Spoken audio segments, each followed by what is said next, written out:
जीअं सिंधी ॿोली, जीअं सिंध जी तालीम, गर्मी जी तपश आहे तमामु घणी, क़यामत खेज़ गर्मी आहे। ऐं हैदराबाद में हींअर 40 खां वधीक टेम्परेचर आहे।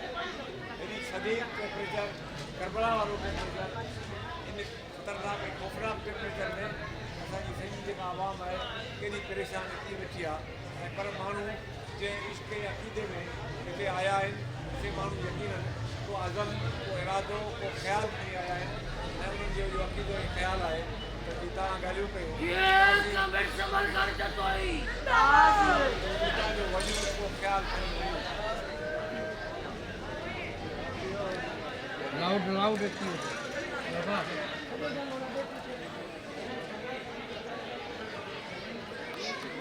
यार जो श्री शाइर हो अब्दुल मुबीन पनाही, मुंहिंजो हिकिड़ो शेर आहे हाल वारे मसइले में, अड़े मज़लूम जा मारी तव्हांजे ला अञा ताईं असांजे पेर में पादर कॾहिं आहे करे असांजे हारी जेको सॼी खाराए पीआरे थो, उन वीचारे जे मिसकीन जे पेर में बि पादर कॾहिं आहे करे न आहे। ऐं असांजे इलाइक़े जो ख़लीफ़ो नबी बख़्श आहे।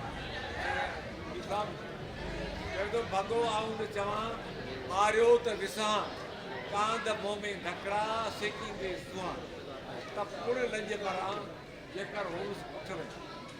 त माण्हू अॼु खां केतिरा ॾींहं अॻे ई बहादुरी ऐं हिमत जूं ॻाल्हियूं करे रहिया आहिनि। बहादुरी ऐं हिमत त खपे, पर उन सां गॾु अकुल ऐं फ़हम बि खपे। त असां बख़्श जतोई जी हिन वर्सीअ में अॼु जेके ख़्यालु खणी आया हुआसीं, जेके ॻाल्हियूं खणी आया आहियूं, जेके दोस्त हिक ॿिए सां शेयर कयूं आहिनि, इहे सभु हिकिड़ो अज़म, हिकिड़ो ख़्यालु, हिकिड़ो इरादो आहे। ऐं असांखे उमेद आहे त इन्हनि ॻाल्हियुनि ते पाण सभु पूरो रहंदासीं। अवामी जमहूरी पार्टी इहो सोचियो आहे त असांजी जेका ग़ुलामी आहे, उनजूं साईं जेके पहाड़ियूं अथव, उन्हनि जेको असांखां रोज़गार खसियो आहे, ज़मीनूं खसियूं आहिनि, कानून साज़ी खसी आहे, ॿिया जेके ज़ुल्म कया आहिनि, पर जेका मेन ॻाल्हि कई आहे त असांखां तइलीम खसी आहे। असांखां तइलीम वई, असांखां अकुल वियो, स्कूलूं वियूं, असांखां सम्झ वई त असीं कहिड़ा दुनिया में आहियूं, कहिड़ा रूगा पोड़ा कुझु करे कोन सघंदासीं। बुनियादी जेका शइ आहे उहा असांजी तालीम आहे।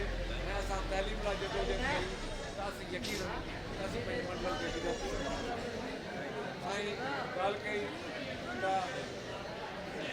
उत्तर सिंध में धाड़ियुनि जो राज आहे,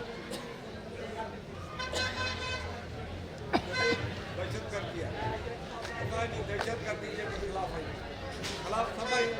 केरु चवंदो त मुंहिंजे घर में को माण्हू गिरी अचे, मूंसां ज़ुल्म करे, मुंहिंजा कपिड़ा खणे, मुंहिंजे ॿारनि खे खोए, मुंहिंजी फैमिली खे तबाह करे, माण्हू कहिड़ो इंसानु आहे, इहा ॻाल्हि बर्दाश्त करे केरु कोन चाहींदो। पर इहे सभई वाक़िया असुल खे ॿी ॻाल्हि जी गवाही आहे। असांखे ग़ुलाम बनाए, गोगो पूगो बनाए, बेसम्झ बनाए, बे इल्म बनाए, जेको ॿियो ॾियणु चाहिनि था, अहिड़ी जेका पब्लिक वेठी आहे, इहा सॼी जाइल हुजे। असां जेको ख़्यालु जंहिंमें आणियूं था, उहो